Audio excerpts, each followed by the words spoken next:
Hey everyone, कैसे हो आप सभी। जो हमारी डिटेल एक्सप्लेनेशन वाली सीरीज चल रही है ज्योग्राफी की, उस सीरीज के सेकंड नंबर की वीडियो है जिसके अंदर आपकी जो ये वाली बुक है फंडामेंटल्स ऑफ ह्यूमन ज्योग्राफी, इस बुक का सेकंड चैप्टर हम डिस्कस करेंगे 1 घंटे के अंदर, जिसका नाम है the world population, distribution, density and growth. काफ़ी सिंपल चैप्टर है and I will make it more simple and interesting also. इस चैप्टर को आपको यहाँ पर इस वीडियो के थ्रू देखना है और इसके बाद आपको इस चैप्टर से रिलेटेड कहीं और जाने की ज़रूरत नहीं पड़ेगी। अच्छे से वीडियो को देख लो, पूरा चैप्टर कंप्लीट हो जाएगा। साथ में यहाँ पर जो भी टॉपिक हम डिस्कस करेंगे, मैं आपको क्वेश्चंस भी बताऊंगा जो कि पहले आए हुए हैं और आपको एमसीक्यूज भी देखने को मिल जाएंगे। इवन आपको जो सोर्स बेस्ड क्वेश्चन है ना, वो भी देखने को मिल जाएंगे। तो काफ़ी ज़्यादा इंपॉर्टेंट वीडियो है, पूरा कॉम्प्रिहेंसिव वे में हम करेंगे। सीरीज अगर आप फॉलो कर रहे हो तो आपको पता रहेगा, आपको पता है बेसिकली। ठीक है, तो विदाउट वेस्टिंग टाइम शुरू करते हैं। Hey guys, this is Ankit and you are watching humanities lover. Let's start.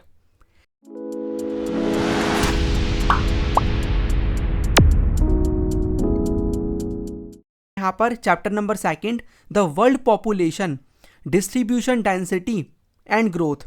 ये जो चैप्टर है, इस चैप्टर के अंदर हम कौन कौन सी चीज़ों के बारे में पढ़ेंगे, आपको नाम से ही समझ में आ रहा है। हम यहाँ पर वर्ल्ड पॉपुलेशन को देखेंगे, पॉपुलेशन होती क्या है, राइट। हम यहाँ पर पॉपुलेशन क्या होती है वो देखेंगे, पॉपुलेशन का डिस्ट्रीब्यूशन देखेंगे, डेंसिटी ऑफ पॉपुलेशन, आप इस चीज़ को बचपन से ही पढ़ते आ रहे हो, इसके बारे में पढ़ेंगे।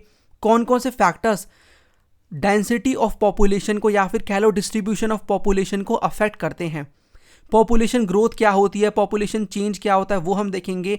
कौन कौन से कंपोनेंट्स है पॉपुलेशन चेंज को लेकर, यानी मतलब किन किन चीज़ों की वजह से पॉपुलेशन में चेंजेस आते हैं। इसमें हम crude birth rate, crude death rate, migration देखेंगे। Demographic transition, very very important topic. और पॉपुलेशन कंट्रोल मेजर्स हम देखेंगे। आपको जो माल्थूशन थ्योरी देखने को मिलेगी पॉपुलेशन की, उसके बारे में भी बात करेंगे। अगर आप सीबीएसई बोर्ड से हो ना, तो आपके लिए ये चीज़ बहुत इंपॉर्टेंट है कि इस चैप्टर से कितने मार्क का एग्जाम में पूछा जाएगा। तो सीबीएसई ने क्लियर कट नहीं बताया दोनों चैप्टर का, यानी चैप्टर नंबर सेकंड और चैप्टर नंबर 3 जो कि ह्यूमन डेवलपमेंट के साथ डील करेगा, जिसको हम नेक्स्ट वीडियो में देखेंगे। दोनों का मिला के 8 नंबर का आएगा।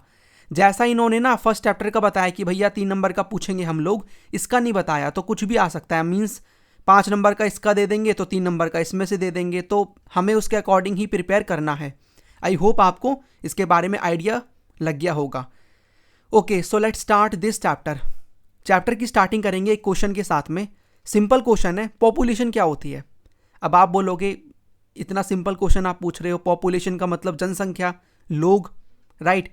बिल्कुल सही बात है। अगर आपको इसी को डिफाइन करने को आएगा तो आप इसको कैसे डिफाइन करोगे।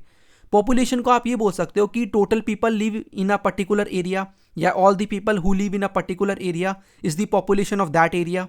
यानी एक पर्टिकुलर एरिया के ऊपर जो भी लोग रह रहे हैं उसे हम पॉपुलेशन बोलते हैं।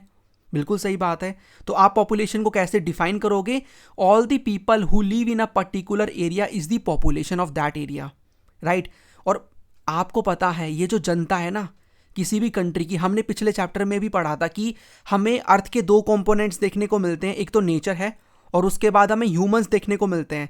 हम ह्यूमंस ही, हम ये पॉपुलेशन ही आपको देखने को मिलेगी जो कि बेसिकली क्या है, रियल वेल्थ है नेशन की, राइट। रियल वेल्थ है नेशन की, मतलब आप इस चीज़ को जानते हो कि हम सभी लोग ही तो अपने देश की, नेशन की तरक्की में कंट्रीब्यूट करते हैं, उसकी इकोनॉमिक डेवलपमेंट में कंट्रीब्यूट करते हैं। आपने इवन ये टर्म सुना होगा ह्यूमन रिसोर्स, आपने आई होप इसके बारे में कहीं ना कहीं पढ़ा होगा, ह्यूमन रिसोर्स। इवन अगर आपके पास क्लास 12th में इकोनॉमिक्स है, इंडियन इकोनॉमिक डेवलपमेंट में आप पढ़ोगे ह्यूमन कैपिटल फॉर्मेशन के बारे में। तो हम बेसिकली जो ह्यूमंस है ना, वो अपने एक तरीके से देश के लिए कंट्रीब्यूट करते हैं। आप सभी कल पढ़ के, अच्छा खासा पढ़ के देश की तरक्की में कंट्रीब्यूट करोगे, उसके डेवलपमेंट में कंट्रीब्यूट करोगे, राइट। तो जो पीपल होते हैं वो रियल वेल्थ हैं, they are the actual resources for the development of the country. जो भी टेक्नोलॉजी आ रही है, चैट जीपीटी आप लेके चल सकते हो, वो इंसानों ने ही तो बनाया है ना। तो दैट इज द डेवलपमेंट, लोग ही तो बना रहे हैं, वही रियल वेल्थ है। ओके, और एक सिंपल सा क्वेश्चन, आप मुझे क्या बता सकते हो, वैसे स्क्रीन पे लिखा हुआ है कि आज के टाइम पे हमारी वर्ल्ड की पॉपुलेशन कितनी है, तो वो आपको 8.1 बिलियन से भी ज़्यादा देखने को मिलेगी, जो कि कॉन्टिन्यूसली ग्रो हो रही है, राइट। ये कुछ फैक्ट है। अब ठीक है, आपको इतना समझ में आ गया कितनी पॉपुलेशन है। क्या ये जो पॉपुलेशन है ये इवनली डिस्ट्रीब्यूटेड है? इवनली डिस्ट्रीब्यूटेड है क्या? इसका मतलब मान लो ये 8.1 बिलियन जो पॉपुलेशन है ये हर कंट्री में बराबर बराबर डिस्ट्रीब्यूट है कि इस कंट्री में इतनी, इस पर्टिकुलर कंट्री में भी बिल्कुल सेम, ऐसा आपको देखने को थोड़ी मिलता है। यानी कुछ कंट्री में ज़्यादा पॉपुलेशन है, कुछ कंट्री में थोड़ी कम है। Even in the same country also, मान लो एक कंट्री है इंडिया, राइट। इंडिया कंट्री में भी आपको देखने को मिलेगा हर जगह, हर स्टेट में बराबर पॉपुलेशन थोड़ी है, हर स्टेट में अलग अलग पॉपुलेशन है और उस स्टेट में भी अलग अलग है। इसका मतलब ये समझ में आता है कि पॉपुलेशन का डिस्ट्रीब्यूशन ना हमें इवनली देखने को नहीं मिलेगा, अनइवन मिलेगा। और इसी चीज को एक तरीके से बताते हैं कौन?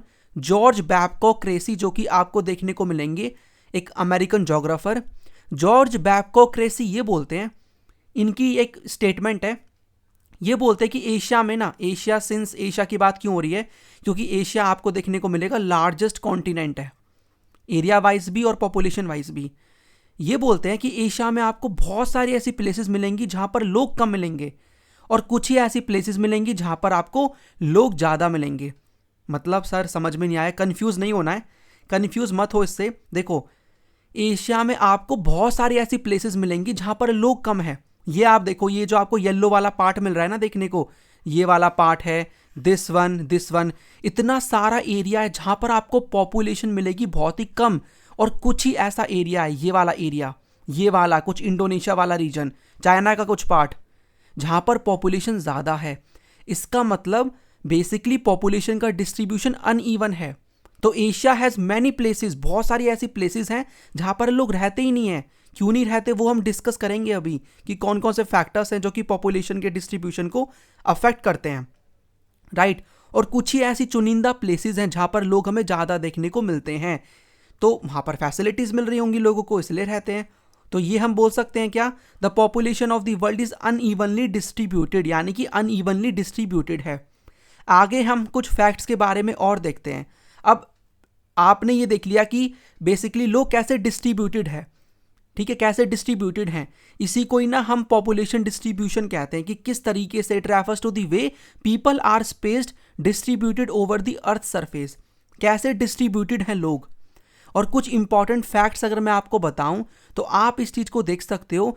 आपको ना टोटल जो 90% पॉपुलेशन ना, वो खाली 10% एरिया पे ही देखने को मिल जाएगी, ठीक है। और आपको 60% जो पॉपुलेशन, मैं अगर आपको बोलूं 60% जो पॉपुलेशन है ना पूरे वर्ल्ड की, 10 कंट्री ही ये लेके बैठी हैं। यानी 10 कंट्री बेसिकली 60% पॉपुलेशन लेके बैठी हैं पूरे यू नो अर्थ की।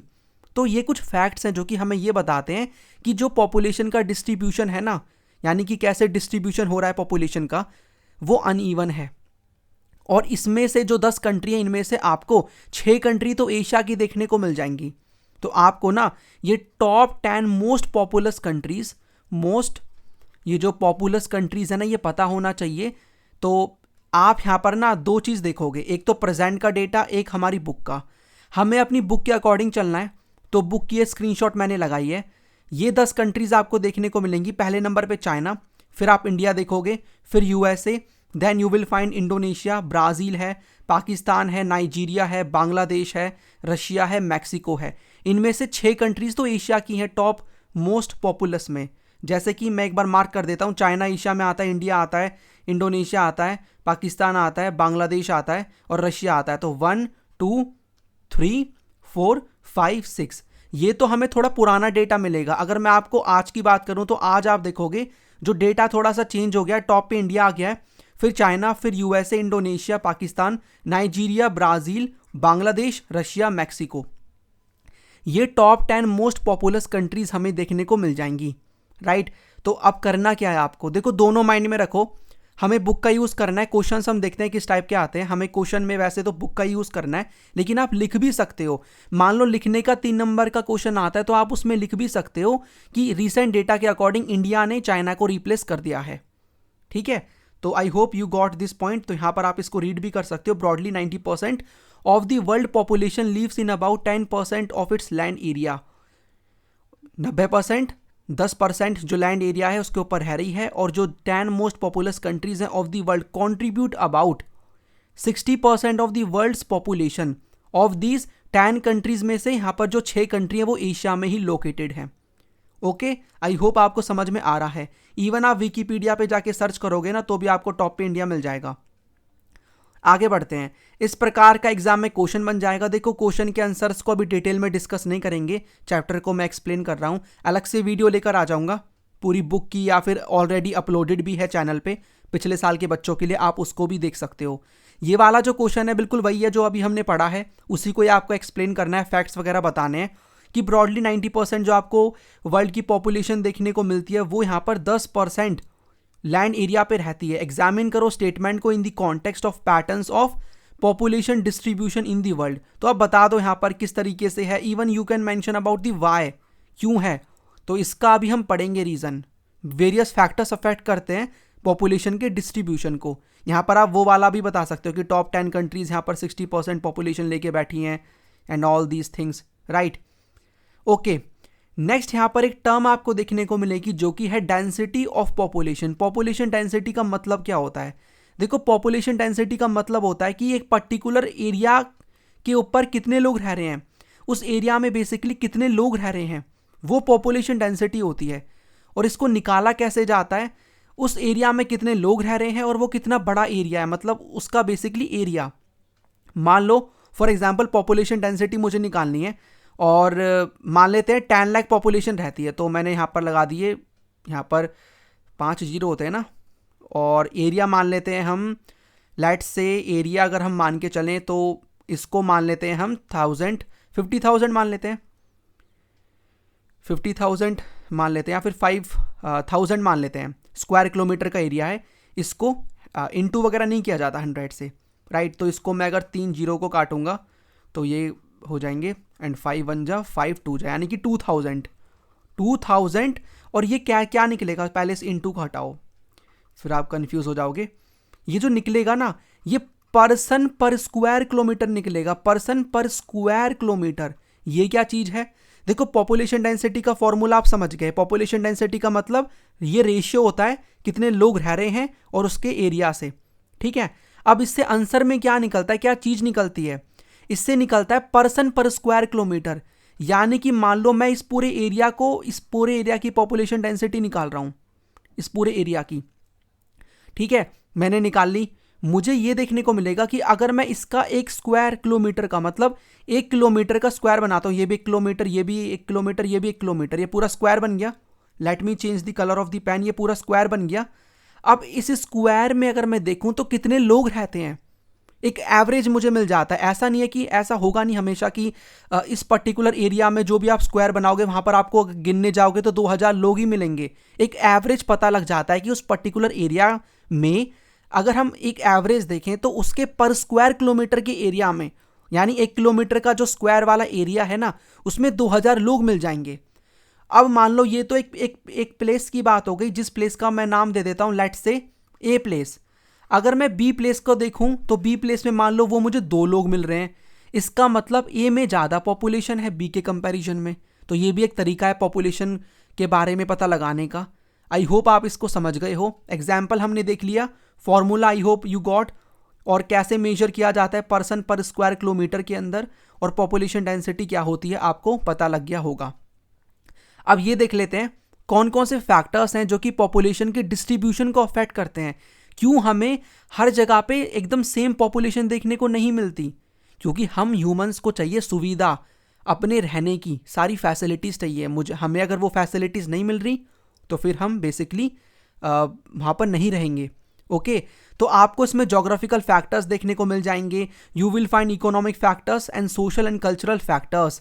इनके बारे में डिटेल में पढ़ते हैं, क्वेश्चन एग्जाम में बन जाता है। यहाँ पर ये लोग कर रहे हैं फैमिली प्लानिंग, तो करने देते हैं इनको, डोंट डिस्टर्ब। ओके, कौन कौन से फैक्टर्स हैं जो कि पॉपुलेशन के डिस्ट्रीब्यूशन को अफेक्ट करते हैं? जोग्राफिकल फैक्टर में हम ये देखेंगे पानी की अवेलेबिलिटी, लैंडफॉर्म किस प्रकार का है, क्लाइमेट कैसा है, सॉइल किस प्रकार की है वो भी अफेक्ट करती है। मिनरल्स में हम मतलब इकोनॉमिक फैक्टर में मिनरल्स के बारे में देखेंगे, अर्बनाइजेशन के बारे में देखेंगे, इंडस्ट्रियलाइजेशन के बारे में देखेंगे, ये भी फैक्टर्स हैं, और कुछ सोशल एंड कल्चरल फैक्टर्स भी पॉपुलेशन के डिस्ट्रीब्यूशन को अफेक्ट करते हैं। अब आप खुद ही देखो क्या ये चीज़ पढ़ाने वाली हैं। They are the very simple things, but मैं तब भी आपको सिंपल तरीके से एक्सप्लेन कर देता हूँ ताकि कल को एग्जाम में क्वेश्चन बनेगा किस प्रकार का, इस प्रकार का। यहाँ पर आप देख भी सकते हो, here you can see the questions. तो आप इन क्वेश्चन के आंसर्स को अपने वर्ड्स में, ना कि रट के अपने वर्ड्स में लिख पाओगे। ओके, अभी डिस्कस करेंगे क्वेश्चन, मैं आपको बताऊंगा। पहले ज्योग्राफिकल फैक्टर्स देखते हैं। ज्योग्राफिकल फैक्टर्स में पहला है पानी की अवेलेबिलिटी। आपको पानी चाहिए पीने के लिए, मुझे चाहिए, हर किसी को पानी चाहिए, जल ही जीवन है। तो water is the very important necessary, मैं कहूँगा चीज फॉर द सर्वाइवल। आप जहाँ पर पानी देखोगे वहाँ पर क्राउड देखोगे। Example, here you can see the basically the crowd, लोग यहाँ पर रह रहे हैं। इवन यहाँ पर आप इस चीज़ को जानते हो, अगर आपको नहीं पता तो, हमें जो भी एंशंट सिविलाइजेशन वर्ल्ड में देखने को मिलेंगी ना, वो पानी के पास ही डेवलप हुई हैं, नदी के पास ही। एग्जाम्पल के लिए हमारी खुद की कंट्री में इंडस वैली सिविलाइजेशन, अगर आपके पास हिस्ट्री है तो इसको हम पढ़ेंगे भी, और आई होप आपने पढ़ भी लिया होगा।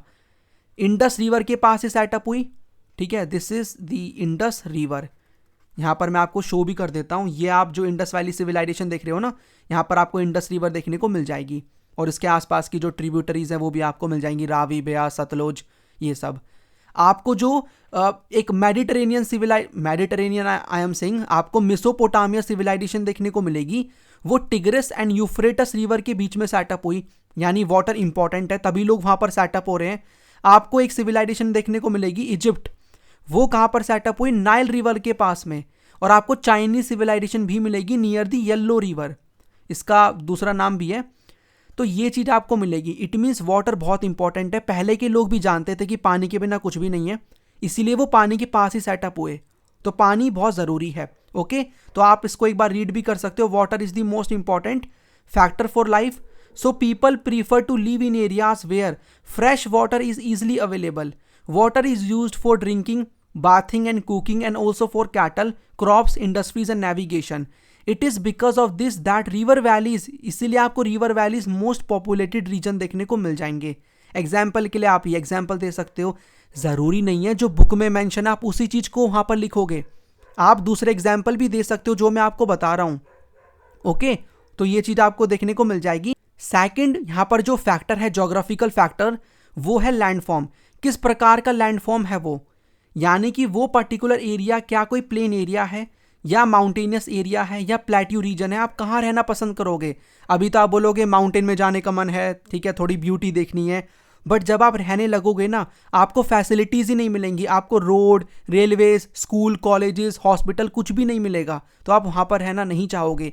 इवन अभी हमारी जो बुक नंबर 2 है ना, उसमें हम डिस्पर्स सेटलमेंट के बारे में पढ़ेंगे, ठीक है, डिस्पर्स सेटलमेंट के बारे में पढ़ेंगे, टाइप ऑफ सेटलमेंट के अंदर। तो डिस्पर्स सेटलमेंट मतलब बहुत ज़्यादा दूर दूर फैली हुई सेटलमेंट्स। तो ये जो माउंटेनियस जो रीजन है ना, वहाँ पर आपको दूर दूर घर देखने को मिलते हैं, ज़्यादा लोग मिलेंगे ही नहीं। प्लेट्यू रीजन यहाँ पर माइनिंग के लिए यूज़ किया जाता है, यहाँ पर आपको मिनरल्स मिल जाएंगे। तो लैंडफॉर्म भी अफेक्ट करता है, और यहाँ पर बेसिकली जो प्लेन एरिया है वहाँ पर आपको ज़्यादा पॉपुलेशन देखने को मिल जाएगी। ओके, तो पीपल प्रीफर करते हैं कहाँ पर है ना, फ्लैट प्लेन एरिया में and gentle slow, because such areas are favourable for the production of crops. आप आराम से वहाँ खेती कर सकते हो, वहाँ पर रोड बन सकती है, इंडस्ट्री आ सकती है, इंडस्ट्री आएंगी तो लोग आ जाएंगे जॉब के लिए। माउंटेनियस और hilly areas are less populated, क्योंकि यहाँ पर डेवलपमेंट नहीं हो पाती ट्रांसपोर्ट नेटवर्क की, hence initially do not favour agricultural and industrial development. Ganga जो प्लेन्स है आपको क्यों यहाँ पर ज़्यादा पॉपुलेटेड मिलते हैं, because of the same reason यहाँ पर। और ये जो आपको माउंटेनियस एरिया है यहाँ पर ये क्यों नहीं मिलता, क्योंकि वहाँ पर माउंटेन्स है तो वहाँ लोग रहना नहीं चाहेंगे। ओके, क्लाइमेट भी एक इम्पॉर्टेंट फैक्टर है। आप खुद ही सोचो, क्या आप बहुत ज़्यादा गर्म रीजन में रहना चाहोगे? ऑब्वियसली नहीं चाहोगे ना, बहुत गर्म में, बहुत ठंडे में भी रहना नहीं चाहोगे। ऐसे क्लाइमेट में रहना चाहोगे जहाँ बहुत ज़्यादा बारिश होती है या सूखा रहता है बहुत ज़्यादा? नहीं ना, आपको भी एक प्रॉपर क्लाइमेट चाहिए, ठीक है। आप यहाँ पर देखो, ये जो हमारी धरती है, ये जो पोलर रीजन है, यहाँ पर आपको ज़्यादा लोग मिलते हैं, ज़्यादा पॉपुलेशन बिल्कुल ना के बराबर है। भैया जाएंगे तो बर्फ़ जम जाएगी उनकी, ठीक है, बिल्कुल, मतलब माइनस में टेम्परेचर रहता है, माइनस भी कुछ भी नहीं है उस चीज़ के वहाँ पर जा कर के। ओके, तो लोग हमें बेसिकली कहाँ पर देखने को मिलेंगे, जहाँ पर हमें जो प्लीजेंट क्लाइमेट है वो देखने को मिल जाती है। प्लीजेंट क्लाइमेट, ऐसा एकदम सुहाना मौसम, ठीक है, ना ज़्यादा गर्मी ना ज़्यादा सर्दी, यानी कि ज़्यादा चेंजेस नहीं हो रहे, बेसिकली वेरिएशन नहीं आ रहा सीजन्स के बीच में, तो एक्सट्रीम नहीं होना चाहिए। एग्जाम्पल के लिए आपको जो मेडिटेरेनियन जो एरिया देखने को मिलेगा, मेडिटेरेनियन सी के आसपास ही कंट्रीज देखने को मिलेंगी ना, यहाँ का जो क्लाइमेट है बहुत ही ज़्यादा प्लीजेंट क्लाइमेट बताया जाता है, क्योंकि the presence of this particular sea, ठीक है, यहाँ पर ज़्यादा सीजन में वेरिएशन नहीं होती, मीडियम ही टेम्परेचर रहता है। इवन यहाँ पर सर्दियों में बारिश होती है, तो बहुत ही सुहाना बढ़िया मौसम होता है, तो इसीलिए यहाँ पर काफ़ी लोग बरसों से रह रहे हैं। तो an extreme climate such as very hot और cold desert are uncomfortable for human habitation. Areas with a comfortable climate where there is not much seasonal variation attract more people, ठीक है, ज़्यादा अट्रैक्ट करती है जहाँ पर आपको एक अच्छा क्लाइमेट मिलेगा। Areas with very heavy rainfall और extreme and harsh climate have low population. Mediterranean जो रीजन है वो इनहेबिटेड है from early periods in history due to their pleasant climate. बताओ क्या इसमें आपको रटने की ज़रूरत है, कितनी सिंपल चीज़ें हैं, आप अपने वर्ड्स में भी लिख सकते हो। अब आप सॉइल के बारे में बताओ, आपको कैसी सॉइल चाहिए? आपको बिल्कुल फर्टाइल सॉइल चाहिए खेती करने के लिए, है ना? तो आप एलुवियल सॉइल जहाँ पर आपको मिल रही होगी आप वहाँ पर रहना चाहोगे। और एलुवियल सॉइल भी ऐसा नहीं कि आपको हर जगह मिल जाएगी, बड़ी चालाक होती है। आपको प्लेन्स रीजन में मिलेगी, जहाँ पर आपको नदी सेडिमेंट्स वगैरह लेकर आती है, वहाँ पर ही फर्टाइल सॉइल आपको मिलेगी। तो इसीलिए यूपी बिहार वाले रीजन काफ़ी पॉपुलेटेड हैं because of the plain area और फर्टाइल सॉइल, वहाँ पर खेती हो पाती है। ऐसी लैटेराइट सॉइल होगी या सैंडी सॉइल होगी, वहाँ पर आपको ज़्यादा लोग नहीं देखने को मिलेंगे। देखो, किसी एक सिंगल फैक्टर को देख के हम नहीं जाते, हम मल्टीपल फैक्टर और भी फैक्टर्स देखेंगे, तो सबको कलेक्टिवली आपको देखना होगा। आप किसी को एक को देखकर नहीं बोल सकते कि भाई आप तो ऐसा बता रहे हो, ऐसा तो नहीं होता, ठीक है। तो सारे फैक्टर्स हम कंसीडर करते हैं, फिर हमें सूटेबल लगता है, तभी वहाँ पर आपको लोग देखने को मिल जाएंगे। तो इस चीज़ को रीड कर लो एक बार, सुन लो। Fertile soil are important for agricultural and allied activities, therefore areas which have fertile loamy soil have more people living on them as these can support intensive agriculture. Example के लिए स्टेट्स यूपी बिहार जैसे are populated due to fertile alluvial soil. Okay, तो आगे बढ़ते हैं। आगे हमें economic factors देखने को मिल जाएंगे। इकोनॉमिक फैक्टर्स में मैं ये बोलूँगा, लोगों का बेसिकली उस पर्टिकुलर रीजन में रहने के पीछे का सबसे बड़ा रीज़न क्या है, वो आपको पता है, जॉब्स। अगर आपको काम मिल रहा है ना, तो आप सारी चीज़ें संभाल लोगे जाके। आपको बेसिकली और फैसिलिटीज़ मिल रही हैं, नहीं मिल रही कोई बात नहीं, जॉब है तो आप उस चीज़ को संभाल सकते हो। तो इकोनॉमिक फैक्टर में ना बेसिकली जहाँ पर आपको मिनरल देखने को मिलेंगे, मिनरल्स देखने को मिलेंगे, मिनरल रिच रीजन होगा, वहाँ पर पॉपुलेशन ज़्यादा मिलेगी। क्यों? क्योंकि उन मिनरल्स को एक्सट्रैक्ट करने के लिए माइनिंग होगी, माइनिंग इंडस्ट्रीज आएंगी, वो आपको देंगी जॉब्स, और जहाँ पर जॉब मिलती है तो फिर हम अपने आप ही ऑटोमेटिकली चले आते हैं। तो minerals, industries, jobs, then population. Okay, तो ये अपने आप में आप इसको एक सीरीज बना सकते हो। तो areas with mineral deposits attract करती हैं इंडस्ट्रीज को, mining and industrial activities generate employment, so skilled and semi skilled workers move to these areas and make them densely populated. Example के लिए आपको कटांगा, जाम्बिया, कॉपर बेल्ट वाला region देखने को मिलेगा अफ्रीका में। यहाँ पर आप माइनिंग होते हुए भी देख सकते हो। ये जो पर्टिकुलर रीजन है ना, यहाँ पर ये जो माइनिंग हो रही है, किसकी? कॉपर की, माइनिंग ऑफ कॉपर। कौन सा रीजन है? कटांगा, जाम्बिया, कॉपर बेल्ट। कौन से कॉन्टिनेंट में? अफ्रीका में। इवन इंडिया का एग्जाम्पल आप ले लो, छोटा नागपुर प्लेट्यू, झारखंड के अंदर, ठीक है, झारखंड के अंदर आपको देखने को मिल जाएगा। तो बेसिकली अच्छा खासा रीजन है वो, वहाँ पर माइनिंग वगैरह होती है, हमें मिनरल्स मिल जाते हैं। एक और फैक्टर है अर्बनाइजेशन, इसको पहले देखेंगे। इससे पहले ना आप ये देख लो इंडस्ट्रियलाइजेशन, जहाँ पर आपको इंडस्ट्रीज मिल जाएंगी। सेम चीज़, इंडस्ट्रीज हैं तो जॉब्स हैं, जॉब हैं तो आपको लोग देखने को मिल जाएंगे। और इंडस्ट्री का मतलब ये नहीं कि इंडस्ट्री है खाली, मैन्युफैक्चरिंग इंडस्ट्री। इंडस्ट्री का मतलब सर्विस इंडस्ट्री भी हो सकती है, वो एजुकेशनल इंडस्ट्री भी हो सकती है। ओके, तो कोई भी किसी भी प्रकार की इंडस्ट्री अगर वहाँ पर अवेलेबल है, लोग आपको देखने को मिल ही जाएंगे। और जब पर्टिकुलर कोई भी इंडस्ट्री आ रही है ना, तो मान लो कोई मैन्युफैक्चरिंग इंडस्ट्री आ रही है, तो आपको ट्रांसपोर्ट प्रोवाइड कराने के लिए कंपनीज वहाँ पर आएंगी, लोन देने के लिए बैंक्स ओपन होंगे, और जब ऐसी चीज़ें हो रही हैं तो लोग आएंगे तो उनके लिए स्कूल वगैरह बनेंगे, कॉलेजेस बनेंगे, दुकानें बनेंगी, तो ये चीज़ है, तो पूरी डेवलपमेंट होगी, राइट, और जॉब्स आएंगी और लोग आएंगे, तो इस तरीके से चीज़ें चलती हैं। तो इंडस्ट्रियल जो बेल्ट आपको देखने को मिलेगा provide job opportunities and attract large number of people. These include not just factory workers but also transport operators, shopkeepers, bank employees, doctors, teachers and other service providers। जो कोबे ओसाका रीजन है ना Japan का, वो इसीलिए thickly populated है क्योंकि यहाँ पर हमें नंबर ऑफ इंडस्ट्रीज देखने को मिल जाती हैं। इंडिया की कुछ सिटीज़ का एग्जाम्पल भी आप दे सकते हो, जैसे कि दिल्ली, मुंबई, गुरुग्राम, नोएडा, बेंगलुरु, सूरत, क्योंकि यहाँ पर आपको ज़्यादा इंडस्ट्रीज मिल जाती हैं, कंपनियों की ये हब है बेसिकली जगह, तो यहाँ पर आपको इसीलिए लोग ज़्यादा देखने को मिल जाते हैं। तो ये सारे के सारे हमें फैक्टर्स मिलेंगे देखने को जो कि पॉपुलेशन के डिस्ट्रीब्यूशन को अफेक्ट करते हैं, ठीक है। अब इसमें आपको एक और देखने को मिलेगा जो कि है urbanization. Urbanization is nothing but हम कह सकते हैं कि बेसिकली शहरीकरण हो रहा है। अर्बन एरियाज़ में लोग ज़्यादा रहना चाहते हैं क्योंकि वहाँ पर आपको सारी फैसिलिटीज़ मिल जाएंगी, आपको वहाँ पर हॉस्पिटल्स, स्कूल, कॉलेजेस, सारी फैसिलिटीज़ मिल जाती हैं। क्यों यहाँ पर आपको मुंबई, दिल्ली, गुरुग्राम जैसी सिटीज़ में पॉपुलेशन ज़्यादा देखने को मिलती है? Because of the urbanization. Job opportunities हैं, वहाँ आप अपना बेस्ट दे सकते हो, अपनी स्किल्स को इम्प्रूव कर सकते हो, सारी फैसिलिटीज़ अवेलेबल हैं, इंटरनेट बढ़िया चलता है, ठीक है। Cities offer better employment opportunities, educational and medical facilities, better means of transport and communication, good civic amenities and the attraction of city life draw people to the cities. It leads to rural to urban migration and cities grow in size. Mega cities of the world continue to attract large number of migrants every year. इसी वजह से लोग गांव से शहर में जाते हैं because of the number of facilities available in the urban areas. Okay कुछ आपको ना सोशल कल्चरल फैक्टर्स भी देखने को मिल जाएंगे। मतलब कि आपने देखा होगा कुछ पर्टिकुलर प्लेसेस ना ऐसी होती हैं जहाँ पर ना किसी स्पेसिफिक कास्ट के लोग रह रहे होते हैं बहुत लंबे समय से। जैसे कि साउथ का एग्जांपल अगर मैं आपको बताऊं, तमिलनाडु में ब्राह्मण्स आपको मिल जाएंगे, ठीक है, काफ़ी बड़ी मात्रा में। आपको राजस्थान में राजपूत लोग देखने को मिल जाएंगे। बेसिकली हिस्टोरिकल फैक्टर है इसके पीछे का, तो मोस्टली ना उसी कास्ट के, उसी कैटेगरी के लोग ना वहीं रहना चाहते हैं, तो वो एरिया उन्होंने ऑक्यूपाई किया हुआ है अपने सोशल कल्चरल फैक्टर्स की वजह से, राइट। स्पेसिफिक रिलीजन के लोग वहाँ पर ही रहते हैं, तो बेसिकली ये भी एक फैक्टर है कि लोग क्यों रह रहे हैं उस पर्टिकुलर जगह पे, क्यों उनका रहना अफेक्ट किया जा रहा है, ठीक है।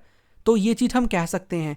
सेम यहाँ पर मैं ये बोलूँगा कुछ आपको कल्चरल फैक्टर्स भी मिल जाएंगे, क्योंकि कुछ प्लेसेस आपको मिलेंगी होली प्लेसेस, मतलब बहुत ही ज़्यादा पवित्र जगह मिलेंगी अलग अलग रिलीजन के अंदर, उनका रिलीजियस सिग्निफिकेंस है, इसलिए लोग वहाँ पर विजिट भी करते हैं और कुछ कुछ लोग तो जाकर वहाँ पर सेटल भी हो जाते हैं। तो some places attract more people because they have religious और cultural significance. In the same way people tend to move away from places where there is social and political unrest, इसीलिए लोग वहाँ पर जाते हैं। जैसे कि कोई स्पेसिफिक कास्ट का या लैंग्वेज का हम बोल सकते हैं ग्रुप है, मक्का, जेरूसलम, वाराणसी, ये कुछ प्लेसेस अट्रैक्ट करती हैं लोगों को रिलीजियस सिग्निफिकेंस की वजह से। ओके, अब इस प्रकार का क्वेश्चन बन जाएगा 5 नंबर में, डेंसिटी ऑफ पॉपुलेशन क्या होती है ये बता दो, 4 ज्योग्राफिकल फैक्टर बता दो। देखो कुछ भी आ सकता है, 4 ज्योग्राफिकल या ओवरऑल पूरा दे सकते हैं जिसमें आप ज्योग्राफिकल, इकोनॉमिकल, सोशो कल्चरल बताओगे, या इकोनॉमिकल पूछे जा सकते हैं, कुछ भी आ सकता है। बस आपको इस चीज़ को पूरा अच्छे से क्लियर करके चलना है। फ्लो चार्ट ज़रूर बना के आना। मेरी कुछ वीडियोस अवेलेबल हैं, मैं आपको प्लेलिस्ट का लिंक नीचे दे दूंगा, जो मैंने पिछले साल के बच्चों के लिए अपलोड करी थी, क्वेश्चन आंसर वाली वीडियो। वहाँ पर मैंने क्वेश्चन आंसर ही नहीं बताए हैं, साथ में ये भी बताया है कि आपको कैसे आंसर्स को प्रेजेंट करना है फ्लो चार्ट की फॉर्म में। बहुत ही बढ़िया प्यारा आंसर आपका दिखेगा वहाँ पर and you will get full marks. Population growth की बात करते हैं। पॉपुलेशन ग्रोथ बेसिकली क्या होती है? देखो, पॉपुलेशन ग्रोथ का मतलब पॉपुलेशन बेसिकली ग्रो हो रही है, या आप इसको बोल सकते हो पॉपुलेशन चेंज मान के चलो। पॉपुलेशन चेंज का मतलब भाई एक स्पेसिफिक पीरियड ऑफ टाइम को अगर हम लेके चलें कि मतलब during a specific period of time population में चेंज आ रहा है। जैसे कि अगर मैं बोलता हूँ 2022 ले लेते हैं, 2020 से लेकर 2024 में कितनी पॉपुलेशन में चेंजेस आए हैं, तो यहाँ पर 4 साल का हम लेके चल रहे हैं, ठीक है। तो ये पॉपुलेशन चेंज है। अब हो सकता है ये बड़ी भी हो, घटी भी हो, वैसे बड़ी ही है, ठीक है। तो हम ये बोल सकते हैं कि जो बेसिकली जो पॉपुलेशन है हमारी, ठीक है, पॉपुलेशन जो है वो बेसिकली चेंज का मतलब है कि कितना चेंज हुआ है एक स्पेसिफिक टाइम पीरियड पे। वो चेंज पॉजिटिव भी हो सकता है बड़ी भी हो सकता है घटी भी हो। और आप इसको कैसे निकालोगे? परसेंटेज में निकालोगे। मान लेते हैं फॉर एग्जांपल, मैं जस्ट एग्जांपल दे रहा हूँ, फॉर एग्जांपल मान लेते हैं 100 थी पॉपुलेशन 2020 में, ये 150 हो गई 2024 में। कितना इजाफा हुआ, कितनी बढ़ी? 50% से इसकी आधी बढ़ी, बिल्कुल 100 की आधी बढ़ी 50, तो यहाँ पर 50% इजाफा हुआ। मान लेते हैं ये 100 थी और ये 50 हो गई, तो 50% यहाँ पर डिक्रीज हुई। तो यहाँ पर किसको हम बेसिकली ये हम कह सकते हैं कि इसको एक्सप्रेस किया जाता है in the terms of percentage. और अगर पॉपुलेशन चेंज हो रही है, बढ़ रही है, घट रही है, तो वो उस बेसिकली कंट्री की, स्टेट की कंडीशन दिखाती है कि उसमें क्या कितनी इकोनॉमिक डेवलपमेंट हो रही है, लोगों का अपलिफ्टमेंट किस तरीके से हो रहा है, उसका हिस्टोरिकल एंड कल्चरल बैकग्राउंड पता लगता है ऑफ द रीजन। ओके, तो इसको देख लो, ये ईशान अपनी अलग ही धुन में मस्त है कि मैं शादी नहीं करूँगा, पॉपुलेशन कुछ कंट्रोल होगी। ठीक है भाई, नहीं करेगा तो कोई नहीं, तो ये चीज़ है। ठीक है, अब पॉपुलेशन ग्रोथ हमने देख ली, मतलब चेंज पॉपुलेशन में कितना आ रहा है, ये पॉजिटिव भी हो सकता है, नेगेटिव भी हो सकता है। ग्रोथ रेट का मतलब क्या है, ये कुछ टर्म्स है आपकी बुक में गिवन है, तो सीधी मैंने स्क्रीनशॉट लगा दी, आप एक बार इसको माइंड में रख सकते हो। ग्रोथ रेट ऑफ पॉपुलेशन का मतलब है किस रेट से बढ़ रही है या घट रही है, परसेंटेज। ठीक है, परसेंटेज, इसको पॉपुलेशन को एक्सप्रेस किया जाता है किसमें? परसेंटेज के अंदर। अब नेचुरल ग्रोथ का मतलब देखो, आपको दो चीज देखने को मिलेंगी, एक तो नेचुरल ग्रोथ और एक एक्चुअल ग्रोथ। नेचुरल ग्रोथ का मतलब है, देखो बर्थ रेट में से डेथ रेट अगर माइनस कर देंगे तो एक्चुअल मिल जाएगा हमें कितनी पॉपुलेशन है, यानी कितना जन्म हुआ लोगों का, कुछ मरे भी होंगे। ठीक है, माइनस कर तो नेचुरल मिल जाएगी कि भैया नेचुरल ये है। लेकिन अगर आपको एक्चुअल निकालनी है ना, तो एक और चीज भी हो रही है साथ में, वो है माइग्रेशन। माइग्रेशन में भी आपको देखना पड़ेगा, आपको ये देखना पड़ेगा कि कितने लोग आ रहे हैं। भाई बाहर से लोग इंडिया में आ भी तो रहे हैं, लेकिन जा भी तो रहे हैं। तो इन जो माइग्रेशन हुई है ना, जिसे इमिग्रेशन कहते हैं, इसको पढ़ेंगे अभी हम माइग्रेशन वाले टॉपिक में। माइनस में जो एमिग्रेशन हुई है, मतलब लोग गए भी तो हैं, तो आने का और जाने का जो डिफरेंस है वो हम प्लस भी करेंगे उसमें। हो सकता है ये माइनस में भी हो सकता है ज़्यादा लोग गए हों, यानी कि ऐसा हो 5 - 10 तो माइनस का 5 आएगा, तो ये फिर माइनस का बन जाएगा। ओके, तो ये चीज़ है। तो नेचुरल में क्या होगा, birth rate minus death rate, मतलब births, number of births minus deaths. Actual में हम यहाँ पर प्लस करेंगे in migration minus out migration. Okay, अब ये तो आपको पता ही है पॉजिटिव ग्रोथ ऑफ पॉपुलेशन क्या होती है, जब यहाँ पर पॉजिटिव ग्रोथ आ रही हो। नेगेटिव ग्रोथ का मतलब है जब यहाँ पर पॉपुलेशन कम हो रही है, नेगेटिव हो रही है।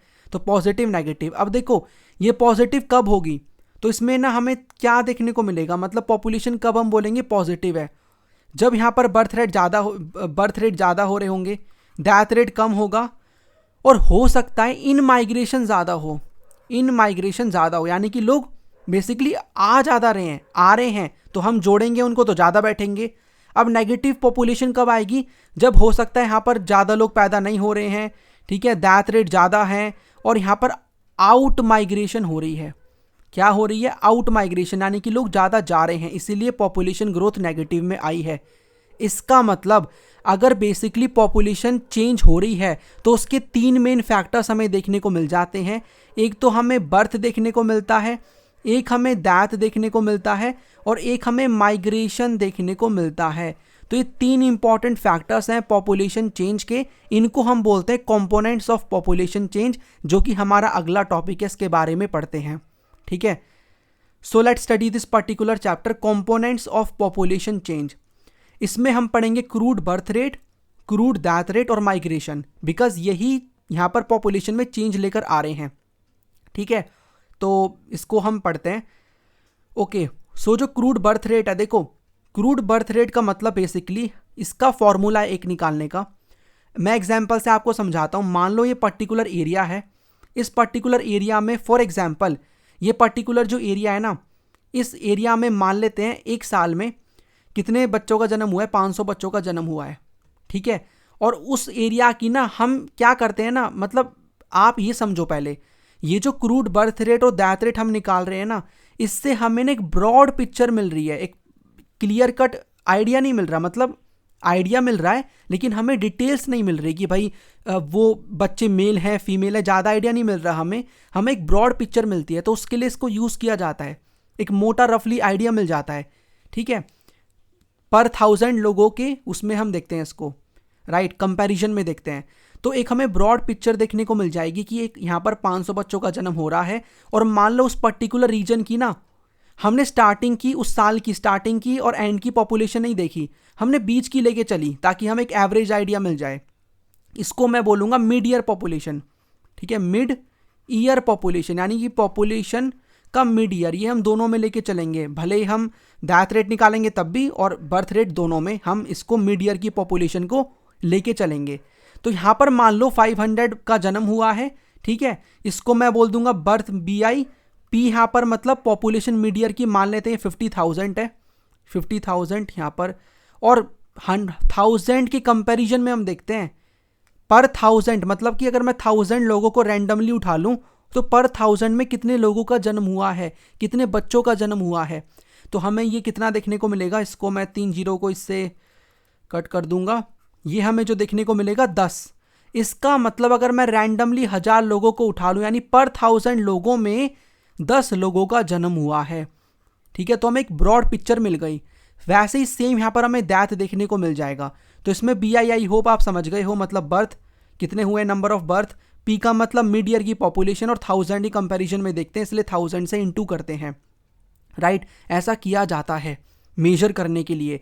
तो इसको आप डिफाइन करने के लिए ये चीज़ यूज़ कर सकते हो, द क्रूड बर्थ रेट यानी CBR is expressed as number of life birth in a year per 1000 of population, इसको कैलकुलेट किया जाता है इस प्रकार से।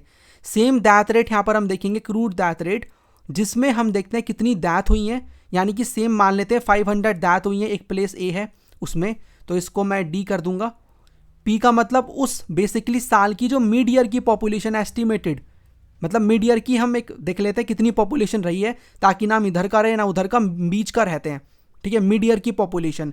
तो मिड ईयर की पॉपुलेशन मान लो यहाँ पर भी 50,000 है, और 1000 के कंपैरिजन में हमें देखना है, तो फिर वही हमें जो सेम देखने को मिलेगा, 10 will be the correct answer, ठीक है, 10 विल बी यानी कि पर 1000 लोगों में 10 लोगों की डेथ हुई है उस पर्टिकुलर साल में, जिस साल का हमने निकाला है और जिस साल की हमने मिड ईयर पॉपुलेशन ली है, ठीक है। तो आप फॉर्मूले से ही डेफिनेशन बना सकते हो, फॉर्मूला याद रखना। Next is migration. माइग्रेशन आप जानते हो, एक प्लेस से दूसरी प्लेस पे मूव करना। अब इसमें आपको दो चीज़ देखने को मिलेंगी। फॉर एग्जाम्पल ये ईशान है, माई फेवरेट स्टूडेंट। ये जो ईशान है ये मान लेते हैं फॉर एग्जाम्पल USA से इंडिया में आया, USA में से ये ईशान जो है इंडिया में आया।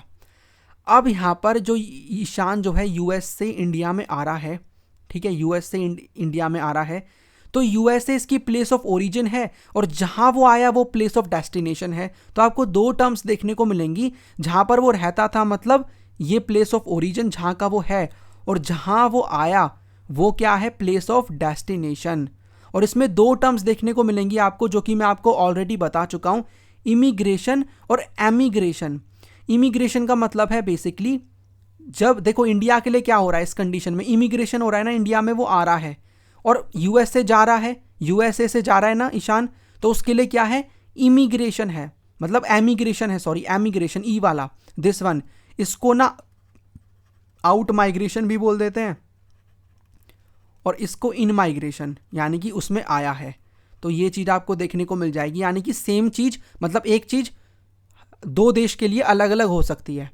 आप फॉर एग्जांपल मान लो कल को फ्यूचर में बाय चांस अगर आपको इंडिया से कनाडा जाना पड़ा, अगर आप जाते हो तो इंडिया से आप कनाडा जा रहे हो, इंडिया के लिए यहाँ पर आउट माइग्रेशन है यानी कि यहाँ पर एमिग्रेशन है, और कनाडा के लिए इमिग्रेशन है, आप कनाडा में आ रहे हो, इन माइग्रेशन है।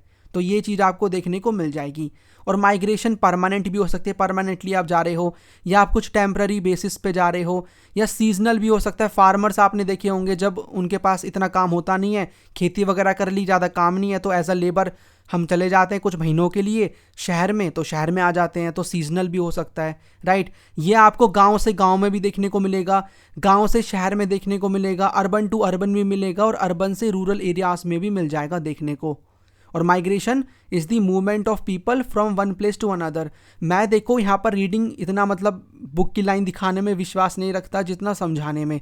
कंसेप्ट को, चीज़ों को अच्छे से समझो, ठीक है, और अपने वर्ड्स में आपको लिखना है।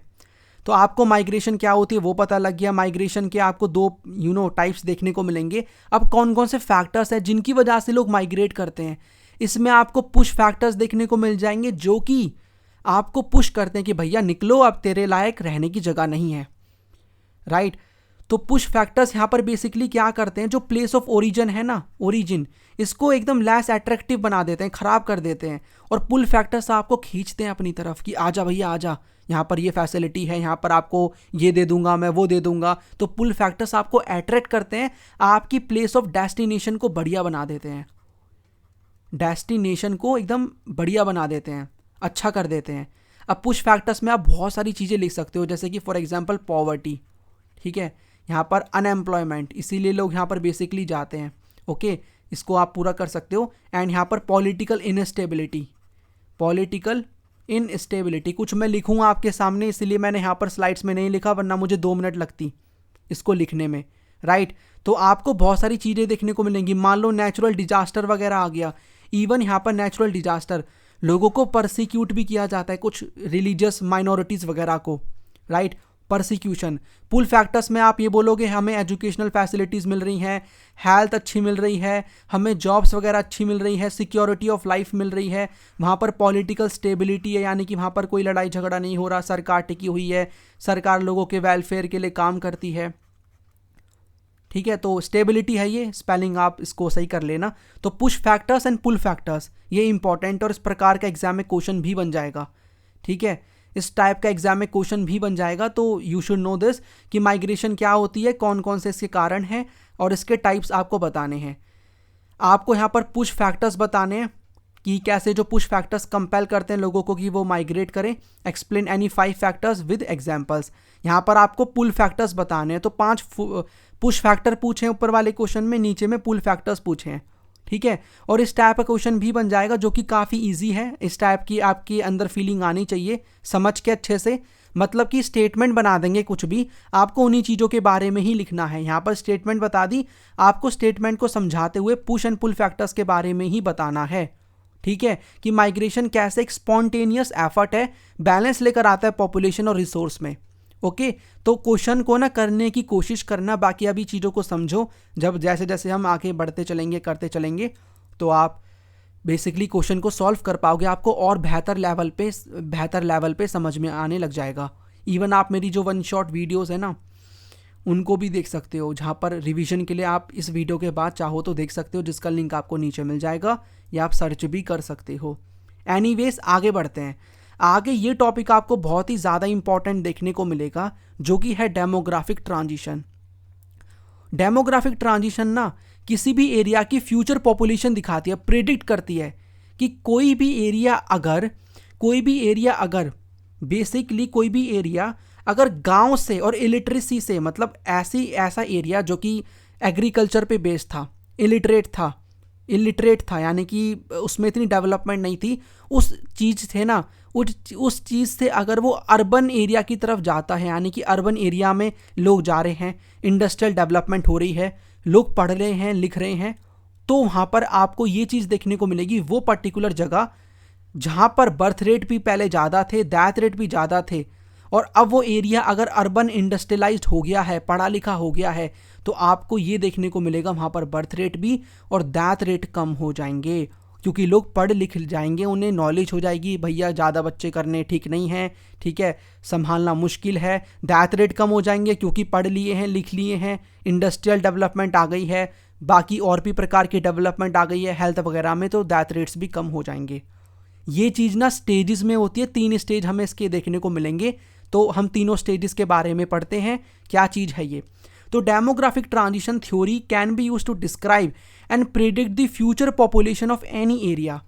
ये थ्योरी हमें ये बताती है कि पॉपुलेशन किसी भी रीजन की ना changes from high birth and high deaths to low birth and low deaths as society progresses from rural agrarian and illiterate to urban industrial and literate society.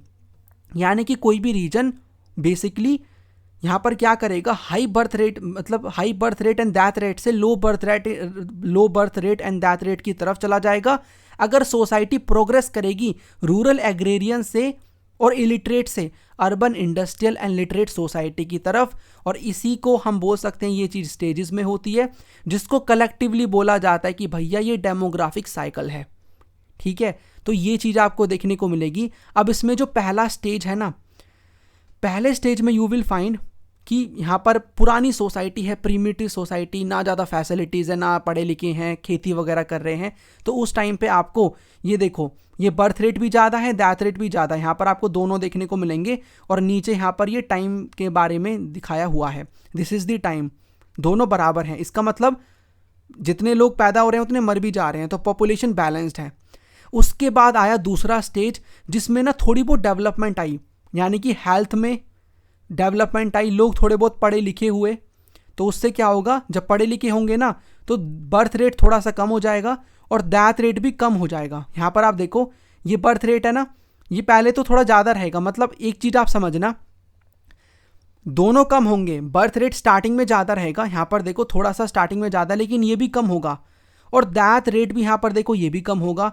But यहाँ पर जो डेथ रेट है ना वो तेज़ी से कम होगा as compare to birth rate. अब इसका मतलब आप ये समझ सकते हो, बर्थ रेट अभी ज़्यादा है डेथ रेट से। यहाँ पर आप देखो ये ऊपर है ना, ये देखो ये ऊपर है ना, इससे ऊपर है ना, तो यहाँ पर आपको ये जो देखने को मिलेगा, ये पॉपुलेशन में एडिशन देखने को मिलेगा। ये जो पॉपुलेशन है इसमें एडिशन होगा, और बेसिकली ये जो पर्टिकुलर एडिशन हो रहा है पॉपुलेशन में, इसको हम बोल सकते हैं एक्सपेंडिंग। ये एक्सपेंडिंग फेज़ है, यहाँ पर पॉपुलेशन एक्सप्लोजन हमें देखने को मिल जाएगा। इसको मैं थोड़ा सा इरेज कर देता हूँ सो दैट आप इसको थोड़ा सा और क्लियर तरीके से समझ पाओ, राइट। अब तीसरे स्टेज में ना और भी डेवलपमेंट आ जाएगी, लोग और भी पढ़े लिखे हो जाएंगे, जिससे क्या होगा ना, बेसिकली जो बर्थ रेट है ना वो काफ़ी कम हो जाएगा और डेथ रेट भी काफ़ी कम हो जाएगा। अब दोनों ना बराबर पे पहुंच जाएंगे। यहाँ पर आप देख सकते हो दोनों बराबर हो जाएंगे, यानी कि जितने पैदा हो रहे हैं उतने ही डेथ हो रही है। ठीक है, तो ये बैलेंस हो जाएगा। यहाँ पर भी हमें फ्लक्चुएशन ज़्यादा देखने को नहीं मिलेगी, यानी सेम कंडीशन बन जाएगी जो कंडीशन स्टेज 1 में थी, बट कंडीशन डिफरेंट है। स्टेज 1 में यहाँ पर डेवलपमेंट इतनी नहीं है, उसके पीछे का रीज़न डिफरेंट है जो स्टेज तीसरे में है। स्टेज तीसरे में डेवलप्ड कंट्रीज आएंगी जहाँ पर काफ़ी डेवलपमेंट है, ज़्यादा पॉपुलेशन नहीं बढ़ रही है तेज़ी से। मतलब या तो पॉपुलेशन आप कह सकते हो स्टेबल है, या फिर बहुत ही स्लोली ग्रो हो रही है। इसमें आपको ना एग्ज़ाम में ये बनाना पड़ेगा, ठीक है, इसमें आपको बनाना पड़ेगा ये पर्टिकुलर डायग्राम। यहाँ पर आप कुछ एग्जाम्पल भी दे सकते हो। इसको याद रखने की ट्रिक है, आप जैसे CPU होता है ना, वैसे आप BPU याद रख लो, BPU मतलब B से बांग्लादेश पहले स्टेज में, P से पेरू और U से आप USA याद रख सकते हो। यहाँ पर आप टाइम बना देना, नीचे ऊपर आप ये यहाँ पर बर्थ रेट डेथ रेट दिखा सकते हो। और ये नेचुरल जो इंक्रीज़ हो रहा है पॉपुलेशन में, इसकी वजह से ये भी आपको शो करना है, राइट। यहाँ पर आप कंट्रीज़ मेंशन कर दो, यहाँ पर मैंने रीजंस शॉर्ट में लिखे हैं। और यहाँ पर बर्थ रेट डेथ रेट के बारे में है कि भैया जो बर्थ रेट है वो डेथ रेट के बराबर है। यहाँ पर जो बर्थ रेट है वो ज़्यादा है डेथ रेट से, और यहाँ पर भी बर्थ रेट डेथ रेट के बराबर है। ठीक है, चलिए अब इसी चीज़ को यहाँ पर आप कैसे एक्सप्लेन करोगे, इस प्रकार का क्वेश्चन आएगा तो वो यहाँ पर मेंशन है, जो आप वीडियो को पॉज करके एक बार रीड भी कर सकते हो। एक बार मैं फटाफट रीड कर देता हूँ सो दैट आपको आइडिया मिल जाए। The first stage has high fertility, यानी कि फर्टिलिटी मतलब बच्चे ज़्यादा पैदा हो रहे हैं, and mortality rate because people reproduce more to compensate for the that's due to epidemics and variable food supply. यानी कि बेसिकली पहले ज़्यादा डेथ्स होती थी, एग्रीकल्चर में काम करना होता था तो ज़्यादा लेबर की रिक्वायरमेंट होती थी, ज़्यादा बच्चे पैदा होते थे, मरते भी काफ़ी थे, तो ये चीज़ हमें देखने को मिलेगी। The population growth is slow or most of the people are engaged in agriculture where large families are an asset. Life expectancy भी लो मिलेगी, people are mostly illiterate, पढ़े लिखे नहीं हैं, have low levels of technology। 200 साल पहले आपको mostly countries यहाँ पर देखने को मिलेंगी। मतलब जो भी कंट्रीज़ ना आई हैं आज अगर तीसरे स्टेज में आई हैं तो वो पहले दूसरे को क्रॉस करके आई हैं। ठीक है, दूसरा जो स्टेज है इसमें क्या होगा, in the beginning of the second stage fertility remains high रहेगी। यहाँ पर देखो ये हाई है, लेकिन बाद में ये डिक्लाइन हो जाएगी with time. This is accompanied by reduce mortality rate. ठीक है, इंप्रूवमेंट हो रहा है, क्यों, इसके पीछे का रीज़न क्या है, वाई, क्योंकि यहाँ पर इम्प्रूवमेंट हो रहा है हेल्थ में, सैनिटेशंस वगैरह में, इससे मोर्टेलिटी रेट कम हो रहा है, लोग यहाँ पर पढ़े लिखे बेसिकली ज़्यादा हो रहे हैं। तीसरे स्टेज में यहाँ पर क्या होगा, फर्टिलिटी और मोर्टेलिटी, फर्टिलिटी मतलब birth rate, mortality death rate decline considerably, the population is either stable और ग्रो स्लोली, यानी कि या तो स्टेबल रहेगी, जितने बर्थ हो रहे हैं उतनी ही डेथ हो रही हैं, या फिर स्लोली ग्रो होगी, यानी कि थोड़ा सा ज़्यादा होगा बर्थ रेट डेथ रेट से, हल्का बहुत ही बहुत स्लो लेवल पे ग्रो होगी। पॉपुलेशन बिकम्स अर्बनाइज्ड हो गई है, लिटरेट हो गई है, हाई टेक्निकल नॉलेज है इनको, and can control the family size, इन्हें पता है कि फैमिली साइज को कंट्रोल किस तरीके से करना है, दे नो वेरी वेल। ठीक है, तो इस प्रकार का एग्जाम में क्वेश्चन बन जाएगा कि डेमोग्राफिक साइकिल क्या होती है, 3 स्टेजेस आप बता दो। ओके, अब आप कैसे बनाओगे एक बार मैं ना रफली बना देता हूँ, तो ड्राइंग मत देखना आप मेरी, आप बस ये देखना मैं क्या बना रहा हूँ। यहाँ पर आप टाइम मेंशन कर देना, यहाँ पर आप क्रूड बर्थ रेट कर देना मेंशन, तो crude birth rate slash crude death rate ऐसे करके आप इधर ऐसे करके लिख देना। ओके, इधर से आपने क्या किया, या पहले बर्थ रेट बना दो, तो ये बर्थ रेट पहले मतलब काफ़ी ज़्यादा है, अभी भी ज़्यादा लेकिन टाइम के साथ कम हो रहे हैं, फिर आगे चल के स्टेबल हो गए। उसके बाद अगर मैं डेथ रेट यहाँ पर बनाना चाहूँ तो डेथ रेट भी यहाँ पर आपको बर्थ रेट जितने ही मिलेंगे, फिर डेथ रेट यहाँ पर समय के साथ कम होगा, काफ़ी कम होगा, और कम होते होते बहुत ज़्यादा बर्थ रेट के बराबर हो जाएगा तीसरे स्टेज में। अब आप यहाँ पर तीनों स्टेज के बारे में मेंशन कर सकते हो, ये आपका पहला स्टेज हो गया, ये दूसरा स्टेज और ये वाला तीसरा स्टेज। तो यहाँ पर you can mention about, here you can mention the stage number 1, यहाँ पर सेकंड, यहाँ पर ये थर्ड हो गया, यहाँ पर आप बता देना पी, ठीक है, मतलब मैंने आपको बताया था ना BPU, तो BPU आप यहाँ पर मेंशन कर सकते हो, बांग्लादेश, पेरू, यूएसए है तो आप कनाडा भी मेंशन कर सकते हो, हेयर श्रीलंका, हेयर यहाँ पर Japan also you can mention, right. और यहाँ पर आप बता सकते हो net increase in the population, आप ऐसे लिख देना कि यहाँ पर क्या हो रहा है, net increase in population. Even you can mention about कि यहाँ पर जो बर्थ रेट हैं वो ज़्यादा हैं डेथ रेट से। तो इस प्रकार से ना बना के आ सकते हो एग्जाम में, बिल्कुल सेम आपको ऐसे बनाना है और तीनों स्टेजेस को आराम से एक्सप्लेन करना है, ओके, विद डायग्राम, वरना मार्क्स कट जाएंगे। बाकी आप मेरी क्वेश्चन आंसर वाली वीडियोस को चेक करोगे, you will get the idea कि कैसे आपको इस क्वेश्चन के आंसर को प्रेजेंट करना है। लास्ट टॉपिक इस बेसिकली चैप्टर का है जो कि डील करता है किससे, पॉपुलेशन कंट्रोल मेजर्स से, कि हमें पॉपुलेशन को कंट्रोल करना है, पॉपुलेशन को कंट्रोल करना बहुत ज़रूरी है।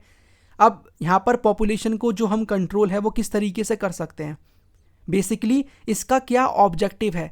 तो इसका ऑब्जेक्टिव ये है कि अगर हम बेसिकली पॉपुलेशन को कंट्रोल करेंगे, ठीक है, या फिर आप कह सकते हो फैमिली प्लानिंग वगैरह करेंगे, तो उससे क्या होगा, फैमिली प्लानिंग अगर हम कर रहे हैं जो कि एक इम्पॉर्टेंट मेजर है, यहाँ पर आप देख भी सकते हो पॉपुलेशन को कंट्रोल करने का, इसका एक इम्पॉर्टेंट ऑब्जेक्टिव है कि हम क्या कर रहे हैं, बर्थ ऑफ चिल्ड्रन को प्रिवेंट कर रहे हैं, लिमिट कर रहे हैं पॉपुलेशन की ग्रोथ को, और वीमेन की हेल्थ को भी इम्प्रूव कर रहे हैं। क्योंकि जब यहाँ पर काफ़ी बच्चों को एक वीमेन जन्म देती है तो काफ़ी उसको पीड़ा होती है और काफ़ी सारी वीमेन की डेथ भी हो जाती है।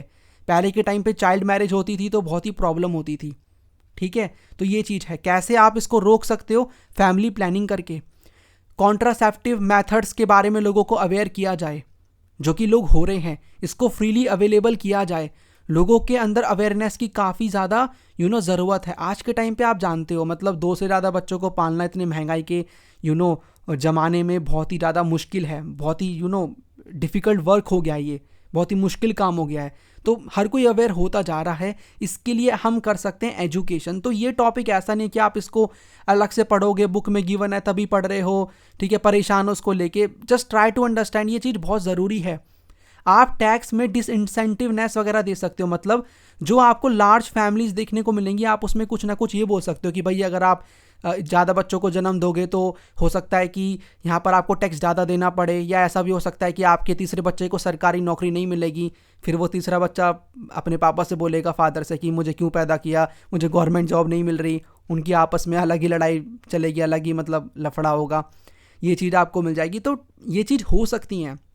इवन देखो, Ishan is asking 1 child policy में मैं ये बोलूँगा चाइना लेकर आया, इससे हमें प्रॉब्लम ये देखने को मिलती है, सेक्स रेशियो जो है ना, वो यहाँ पर गड़बड़ा जाता है मोस्टली। फिर यहाँ पर मेल डोमिनेटेड सोसाइटी हो जाती है। अगर आपको एक ही बच्चा पैदा करना है तो हर कोई मेल के बारे में सोचेगा, ठीक है, बॉय के बारे में सोचेगा। तो फिर ये चीज़ ठीक नहीं है। वन चाइल्ड पॉलिसी मेरे according, two child policy is better than one child policy, जो कि आप इंडिया में थोड़ा बहुत देखते भी हो। इसको फिर आगे और भी लाया जा रहा है। ओके, यहाँ पर आपको इम्पॉर्टेंट चीज़ क्या है, एक आपको व्यक्ति देखने को मिलेंगे जो कि है थॉमस माल्थुस। ये जो थॉमस माल्थुस, आप यहाँ पर इनका चेहरा भी देख सकते हो, here you can see the face of Thomas Malthus. ये ना एक थ्योरी लेकर आते हैं 1798 में। समझना इस थ्योरी को, बहुत ही इंपॉर्टेंट थ्योरी है। थॉमस माल्थुस यहाँ पर ये बोलते हैं कि देखो भैया, यहाँ पर हो क्या रहा है, यहाँ पर ना ये हो रहा है कि बेसिकली ना पॉपुलेशन बढ़ती जा रही है। अब पॉपुलेशन बढ़ रही है तो आप देखोगे कि उन्हें खाने पीने को चाहिए, तो फूड सप्लाई भी बढ़ रही है, ठीक है। तो आपको जो फूड सप्लाई है वो भी देखने को मिलेगी कि फूड जो सप्लाई है वो भी बढ़ रही है। यहाँ पर फूड मैं लिख देता हूँ, फूड सप्लाई भी बढ़ रही है, बट यहाँ पर फूड सप्लाई थोड़ा स्लो बढ़ रही है पॉपुलेशन से, यानी पॉपुलेशन ज़्यादा बढ़ रही है फूड सप्लाई के कंपैरिजन में। और एक टाइम ऐसा आएगा फूड की शॉर्टेज हो जाएगी और उससे काफ़ी सारे लोग मारे जाएंगे, ठीक है, और फिर पॉपुलेशन बराबर आ जाएगी फूड सप्लाई के। अब इसमें ना थॉमस माल्थुस ये बताते हैं कि इसको रोकने के पीछे के दो रीज़न, मतलब दो तरीके हैं। उसमें वो क्या बोलते हैं, उसमें वो यहाँ पर दो टर्म्स बताते हैं। एक तो वो बताते हैं फिजिकल चेक्स, जिसमें वो ये बताते हैं कि अगर आपने खुद से कोई एफर्ट नहीं लगाए ना, हम ह्यूमंस ने, तो क्या होगा, ये कंडीशन अगर होगी ना कि भैया फूड सप्लाई बढ़ रही है लेकिन पॉपुलेशन ज़्यादा तेज़ी से बढ़ रही है, ठीक है, फूड सप्लाई से भी ज़्यादा पॉपुलेशन बढ़ रही है, तो उस कंडीशन में क्या होगा, यहाँ पर जो नेचर है वो खुद ही अपने आप को बैलेंस करने की कोशिश करेगा। जब लोगों को खाना नहीं मिलेगा, ठीक है, तो लोग मारे जाएंगे, वॉर होंगी, ठीक है, फैमाइन्स हमें देखने को मिलेंगे और ये बैलेंस हो जाएगा, ठीक है। और दूसरा वो तरीका बताते हैं जो कि वो बोलते हैं कि वो तरीका काफ़ी बढ़िया है, वो है यहाँ पर हमें प्रिवेंटिव चेक्स का यहाँ पर बेसिकली मतलब है कि आप इस चीज़ को होने ही मत दो, पॉपुलेशन को कंट्रोल कर लो ताकि वो फूड सप्लाई के बराबर रहे। फूड सप्लाई से मतलब पॉपुलेशन बेसिकली फूड सप्लाई के बराबर रहे। पॉपुलेशन फूड सप्लाई से अगर ज़्यादा हो जाएगी तो प्रॉब्लम क्रिएट होगी, राइट। तो प्रिवेंटिव चेक, आपकी बुक में लाइन भी लिखी है, प्रिवेंटिव चेक बेटर है फिजिकल चेक से, यानी कि आप पहले ही पॉपुलेशन को कंट्रोल करके रखो, उसको फूड सप्लाई के बराबर ला के रखो। ओके, तो ही stated that the number of people would increase faster than the food supply, any further increase would result in A population crash caused by famine, disease and war. यानी कि वही यहाँ पर फिजिकल चेक, ठीक है, जिसमें nature अपने आप को बैलेंस करने की कोशिश करता है। इससे बढ़िया तो आप पहले ही उसको रोक के रखो पॉपुलेशन को। ओके, तो इसीलिए हमें पॉपुलेशन को कंट्रोल करना पड़ेगा। बहुत ही बढ़िया थ्योरी, आप इसको कभी डिटेल में भी पढ़ सकते हो, राइट। हमारी बुक में ज़्यादा मेंशन नहीं है, तो जितना है उतना मैंने आपको बता दिया। आई होप आपको ये चैप्टर समझ में आया होगा। बहुत ही सिंपल प्यारा सा चैप्टर था। अब चलते हैं कुछ क्वेश्चंस की तरफ। देखो यहाँ पर ये आप बेसिकली इस क्वेश्चन को एक बार रीड कर सकते हो। वही सिंपल चीज़ें, आपको 3 मेजर्स बताने हैं, तो ऐसे सिंपल क्वेश्चंस एग्जाम में आते हैं। यहाँ पर हम कुछ 5 MCQs करेंगे, ठीक है, अपने आप को रेडी कर लो। और आपको इन सभी का जो आंसर है मुझे कमेंट में बताना है और 5 में से अपने मार्क्स बताना। अगर आपने ध्यान से यहाँ पर वीडियो को सुना है, देखा है, तो आप आराम से इन क्वेश्चन का आंसर दे सकते हो। ओके, तो जल्दी से 5 क्वेश्चंस को कर लेते हैं जो कि आप देखते हो 2000 इस ईयर में, इससे पहले वाले साल में पूछे गए हैं। ओके, हियर यू कैन सी एक क्वेश्चन है, विच, पहले नंबर का क्वेश्चन है, विच one of the following factors is an economic factor affecting the distribution of population. यानी कौन सा इकोनॉमिक फैक्टर है इनमें से जो कि पॉपुलेशन के डिस्ट्रीब्यूशन को यहाँ पर अफेक्ट करता है। तो यहाँ पर आपको इकोनॉमिक बताना है, urbanisation, simple, very simple question ये है। यहाँ पर आप दूसरा क्वेश्चन देखो, read the following statements regarding objectives of the family planning. Family planning के ऑब्जेक्टिव्स आपको बताने हैं, इनमें से कौन से हैं। बर्थ रेट कंट्रोल होगा, बच्चों के बीच में स्पेस आएगा कि भैया अभी एक बच्चा, फिर थोड़ा स्पेस दे के फिर नेक्स्ट बच्चा, बिल्कुल सही बात है। वीमेन की हेल्थ इंप्रूव होगी। Reducing the death rate of children, ये यहाँ पर हमने इस टाइप का कुछ पढ़ा नहीं है, तो हमें स्टार्टिंग के जो 3 है ये हमने पढ़े हैं जो कि हमें इफेक्टिव लग रहे हैं, ऑब्जेक्टिव्स हैं फैमिली प्लानिंग के। तो 1, 2, 3 will be the correct answer, ठीक है। तो 1, 2, 3 will be the correct answer, 20 का आंसर हो जाएगा।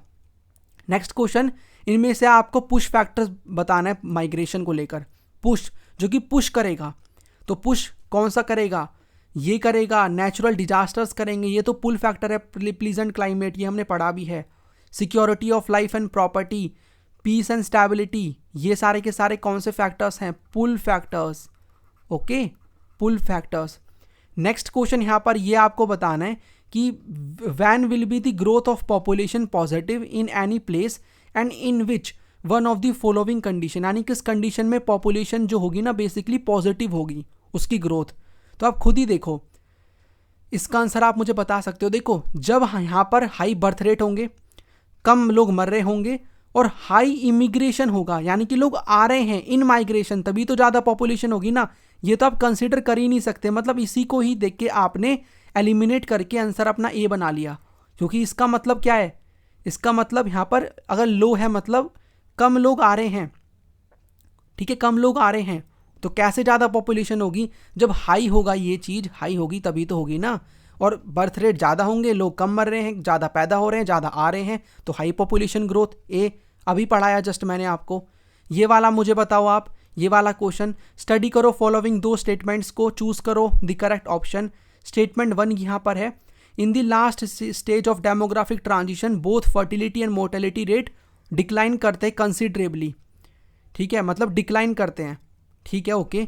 स्टेटमेंट सेकंड यहाँ पर क्या बोलती है, रिजल्टेंट जो पॉपुलेशन है या तो स्टेबल रहती है या फिर ग्रो करती है बहुत ही स्लोली।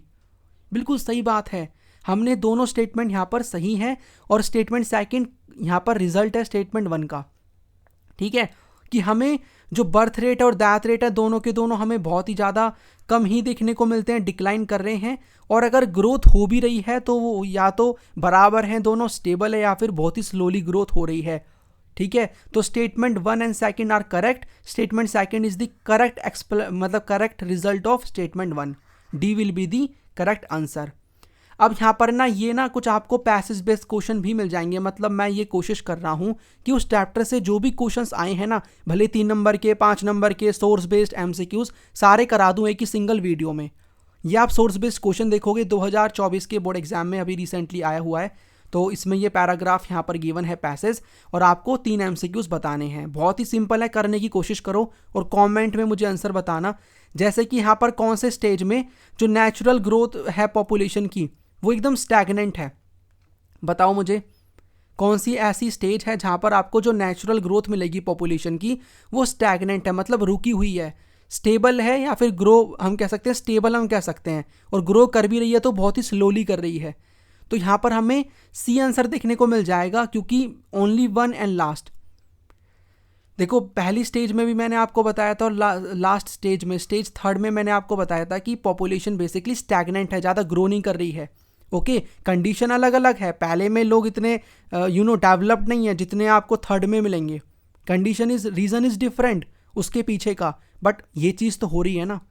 उसके बाद कौन सी स्टेज में जो डेथ रेट है वो डिक्लाइन कर रहे हैं मोस्टली, तो किस में किया जा रहा है डेथ रेट, आप सेकंड वाले स्टेज में देखते हो जहाँ पर डेथ रेट काफ़ी ज़्यादा आपको डिक्लाइन देखने को मिलेगा, बिकॉज फर्स्ट में तो उसके बराबर ही है, सेकंड में, थर्ड में भी बराबर ही है। यहाँ पर हमें ज़्यादा डिक्लाइन होता हुआ देखने को मिलता है। यहाँ पर आप देख सकते हो ये हमारी सेकंड स्टेज थी ना, ऐसे माइंड में आप बना सकते हो। यहाँ पर आपको बताना है कि कौन सी कंट्री एग्जाम्पल है सेकंड स्टेज का, तो सेकंड स्टेज बेसिकली हमने पढ़ा है ये कनाडा, जापान, ये तो हमने देखा था ना। बांग्लादेश, देखो बीपीयू याद करो, तो बांग्लादेश तो फर्स्ट का है, कनाडा और जापान तो थर्ड का है। तो केनिया हमने देखा था, केनिया हो गया, पेरू हो गया, these are the second stage से रिलेटेड। तो यहाँ पर आप इसको एक बार रीड भी कर सकते हो, वैसे हमने टॉपिक पूरा पढ़ा है, और आई होप आपने सभी क्वेश्चंस को करा है। मुझे कमेंट में बताना किस क्वेश्चन में आपको प्रॉब्लम है, जिसको हम डिस्कस कर सकते हैं नेक्स्ट वीडियो में। और आई होप आपने लेक्चर को अच्छे से देखा है, वीडियो को ध्यान से सुना है, ये चैप्टर आपका एकदम बिल्कुल अच्छे से क्लियर हो गया होगा। इसका रिवीजन करो, 1 शॉट वीडियोस को देखो, इन सीरीज़ को फॉलो करो। डिस्क्रिप्शन बॉक्स को ज़रूर चेक करना इंपॉर्टेंट लिंक्स के लिए, उनको फॉलो कर सकते हो। टेलीग्राम ग्रुप को ज्वाइन करके रखो, ऐप को डाउनलोड कर लो। तो ये कुछ कॉमन चीज़ें हैं जो कि आप कर सकते हो। और वीडियो को लाइक कर देना, चैनल को सब्सक्राइब कर देना, कमेंट में ज़रूर बताना, ये चीज़ ज़रूर करना कि आपको वीडियोस कैसी लग रही हैं, मैं इनमें क्या इंप्रूवमेंट और कर सकता हूँ ताकि आपको बेनिफिट मिले। आई होप आप सभी को बेनिफिट मिल रहा है, तब भी मुझे कमेंट में आप अपना फीडबैक बताना। चलिए फिर मिलते हैं नेक्स्ट वीडियो में, जहाँ पर हम करेंगे थर्ड चैप्टर को इसी तरीके से, जो कि है human development. So right now this is the end of this video. Thank you very much.